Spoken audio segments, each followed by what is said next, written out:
Okay, we have the last bit of our corrupted chaos building. It looks particularly corrupted because it's still got supports on it. The top of this didn't finish printing correctly, but that's okay. I'm going to cover it up or maybe print that bit later.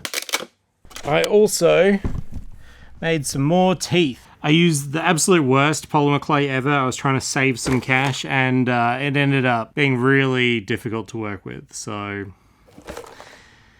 not ideal. But it's going to look great in our big gaping maw. But also on the hunt for polymer clay, I found some Christmas decorations which look particularly chaos, right? They might be good to replicate the Ian Miller spheres in his art for Realm of Chaos. You know, yesterday I was really feeling the self-doubt, you know? And I think it's just because I've made so many changes in my life recently. So many changes. And when you make change, it can be bloody tiring, a lot of work. And today I kind of, like I just crashed on my floor at home. The cat was very happy. To be honest, I think I maybe made this a little bit too large, that the details kind of look a little out of scale, but that's okay, because we're going to give it some love.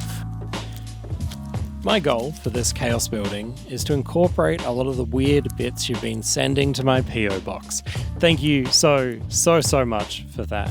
I've been sent some old Games Workshop Mordheim windows, and they really help bring this oversized building to scale. Now, the original building comes from Tired World Studio, my friend Scott in Melbourne, bloody legend, and well, I messed it up. I really hacked this to pieces in Blender, so it's totally nothing like what it's meant to be, and I printed it too big, so it's not a very good representation of Scott's beautiful work. I'm really sorry.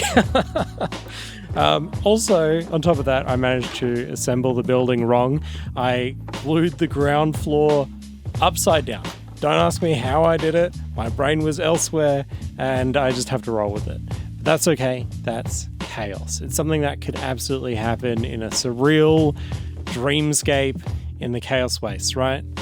I'm feeling the gaps pretty rough because I think I'm actually going to go back in with a really heavy texture later on.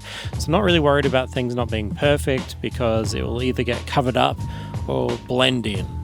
I'm trying to make this aesthetically match my other chaos building, which is why I'm going very heavy on texture and random greeblies. I'm actually running pretty low on model building bits, so I'm really trying to make things work and make them make sense with the random assortment that I have. But gotta build fearlessly. There's nothing we can't fix or change or destroy or replace later on when we have better ideas. And then I started burning through my teeth supply. And honestly, it just looks so good. So I just kept adding them. Even though they were meant to go into the big gaping maw, I had to. I also had to include the snail shell I was sent and this very cursed actual thumb. And, well, I'm glad to have it out of my bits box, to be honest. It was starting to freak me out. You know, so many changes happening in my life, but I think I've been pretty good at being on top of it. And I've been hitting all my goals. I've been walking, I've been running, I've been socializing, journaling, learning.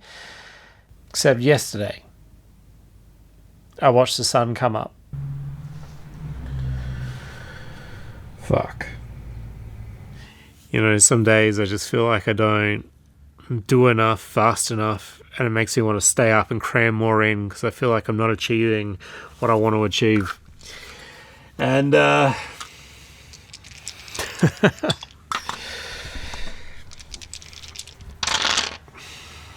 you know, I've done a lot of projects now, and I feel like in a lot of ways I've been able to talk about my experience from my successes and my failures and learn from those and teach about those while I'm making stuff. But this table has really been a journey into the unknown. And it's been a lot. And it's hard to have confidence when you are kind of just making it up as you go along and working things out. And I really appreciate everyone being so kind and all the suggestions and all the comments. Like, the comments mean so much. So thank you. So thank you. But I know once this is done, I'll have a lot more that I can teach people. And I really appreciate you sticking along. I have no idea what I'm doing. But does anyone?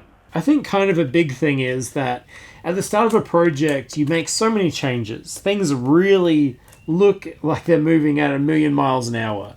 And ideas, they come really, really fast. And the end of a project is really just about executing those ideas, getting things done. I don't know, not seeing progress super fast kind of makes me feel a little bit insecure. I think realistically, if I look back at what this project looked like a couple of days ago, it'd be a huge jump. Also, I think I need to get back onto Instagram because I think there's a community aspect that I'm missing. I think the real challenge will be having the self-control to not doom scroll on it. Because I really love seeing what you make, really love seeing what you tag me in. I really miss that a lot. It kind of feels a bit isolating. So, I think I'm going to do it.